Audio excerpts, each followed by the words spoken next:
Hi, welcome. Thanks for watching and I appreciate you being here. Do you need a financial advisor? This video is designed to help you determine whether or not you need professional assistance to help you manage your personal finances. In this video, I am going to highlight the differences between a financial advisor and a financial counselor by telling you what they do and how they operate. Then I'm going to help you try to determine which one you need, if you need one at all. And then I'm going to share my experience with financial advisors and financial counselors and at what stage in my life I think I might need them. I encourage you to stay towards the end for a bonus financial professional that is really still an emerging field that you don't hear a whole lot about. But before we start, here is a little bit about me. Hi, welcome to my channel and I'm glad to have you here. Here's a little bit about my family. Our household consists of myself, my husband, and my toddler. My mom also lives with us, but she's not included in our finances. My husband and I both went to graduate school, but we no longer have student loan debt, fortunately.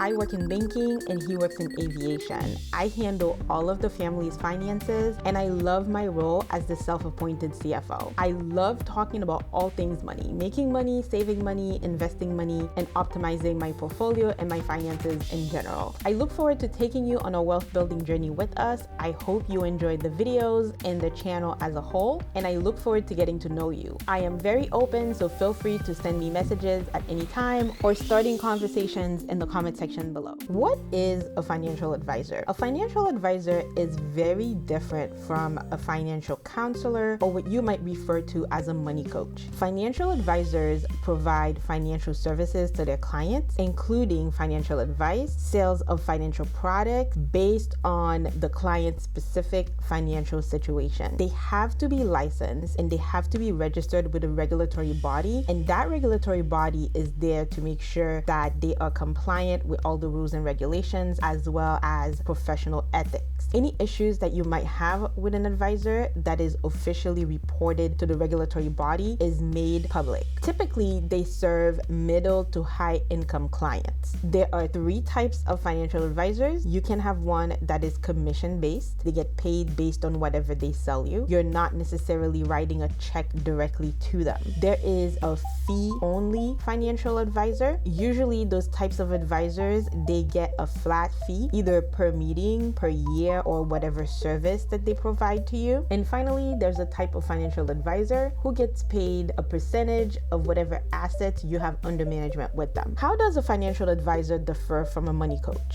If you are enjoying this video so far, don't forget to hit the like button so the algorithm knows that it's good, and of course subscribe for more content. If you think any of the information that I provide here might be helpful to somebody else, be sure to share it with them.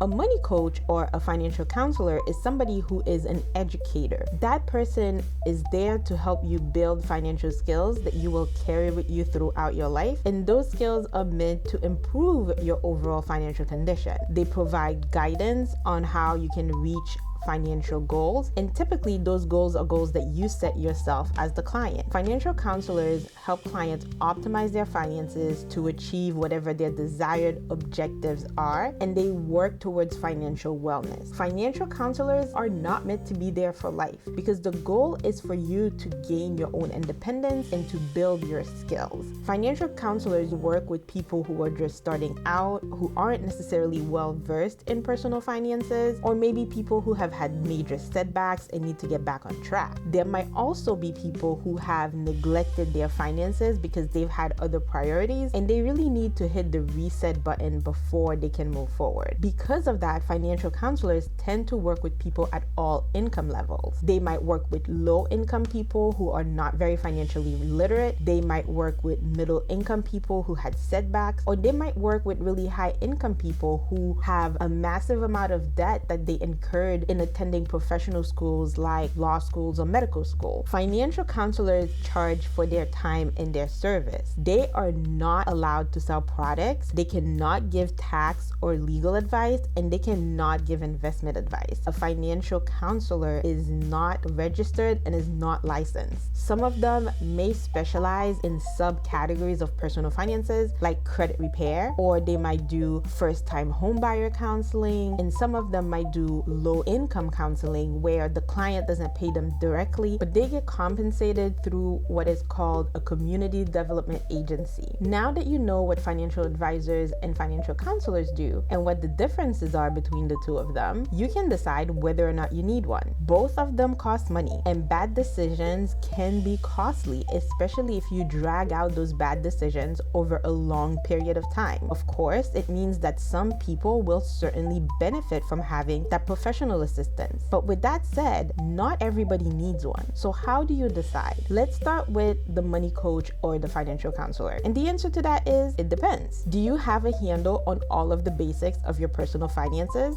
For example, you either have no high interest debt or you have control over your debt and you have a plan to pay it off. You have a fully funded emergency fund. You are consistently budgeting in some form. You have good credit. You have basic financial plans for short, medium, and long-term goals. If you are well organized in your finances, you fully understand all of your employee benefits and you are optimizing them and taking advantage of all of them. These are questions that if you answer yes to all of these, you certainly do not need to work with a financial counselor. But what about a financial advisor? And as you would expect, it also depends. And the best way for you to find out, you have to ask yourself some questions as well. But those questions differ. The first question is, do you know what an index fund is? Do you know the difference between an ETF and a mutual fund? Do you have an investment plan? Do you have a tax strategy? Do you know your insurance needs and are you meeting all of them? If you answer yes to all of these questions, you might not need a financial advisor just yet, but there are other times where you might answer yes to all of these questions but still need a financial advisor. And here are two situations that I can think of that somebody who is really financially literate might still outsource that portion of their life. So what are these other questions that you should consider? For one, is your life about to change?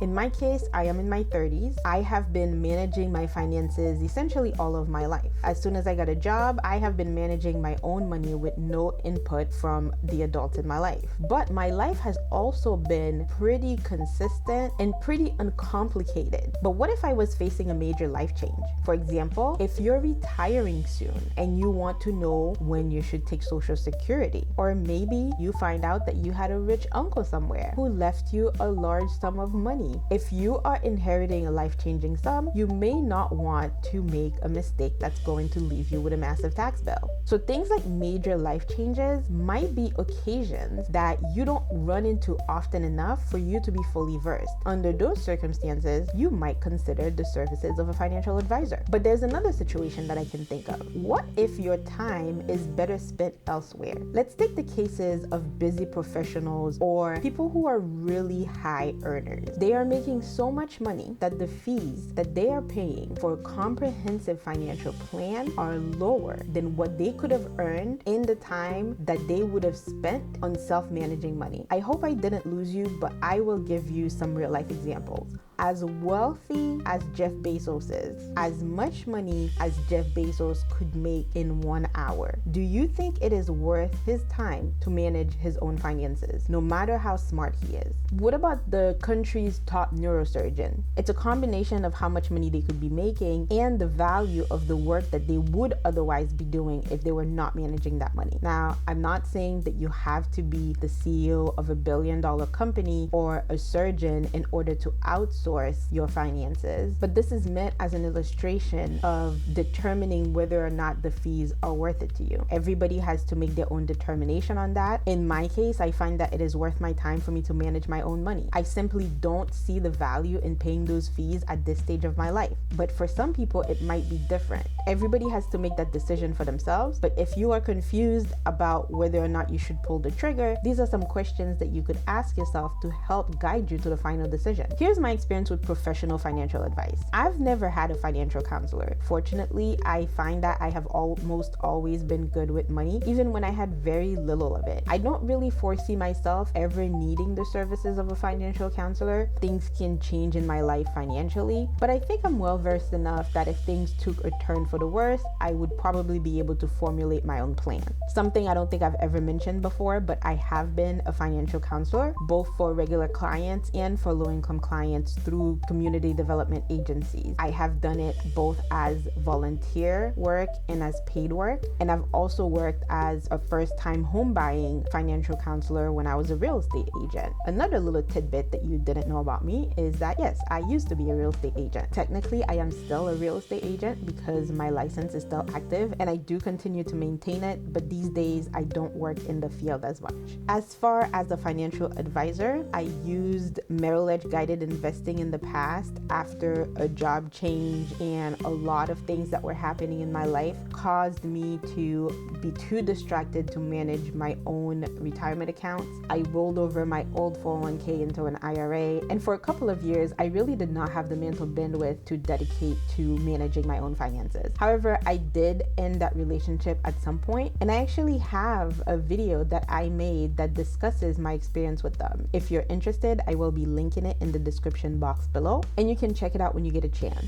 I was also almost roped into a whole life insurance scheme, and I took the time to do the research, and I subsequently declined the product before ever signing up for it. Currently, I don't use a financial advisor, and I really don't foresee myself needing the services of one in the near future. I might use one when retirement is approaching, because I am going to want to decide what my tax strategies are going to be for required minimum distributions and Roth conversions, as well as when is a good time to take Social Security, and finally things like estate planning. And as promised, here is your bonus financial professional. That one is a certified financial therapist. A certified financial therapist is a really new field. That is a professional who works to help you restore your financial health using a blend of therapy and financial education and planning. Financial therapists work with people whose financial issues are caused by mental or behavioral problems like gambling addiction, chronic overspending, or crippling anxiety about money that interferes with their regular life. There are a couple of questions that you can ask yourself to determine whether or not you need a certified financial therapist.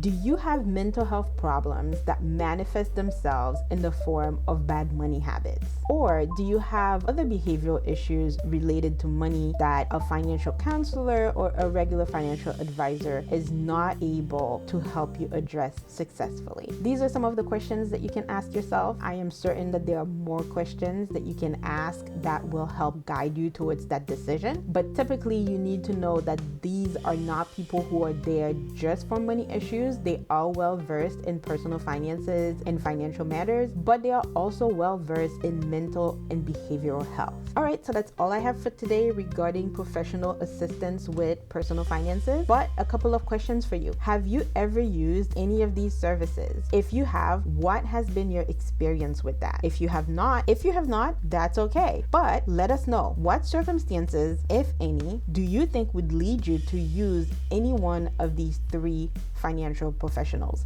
Leave me a comment in the comment section below, or feel free to make a video response. I look forward to hearing from you, and I will see you in the next one.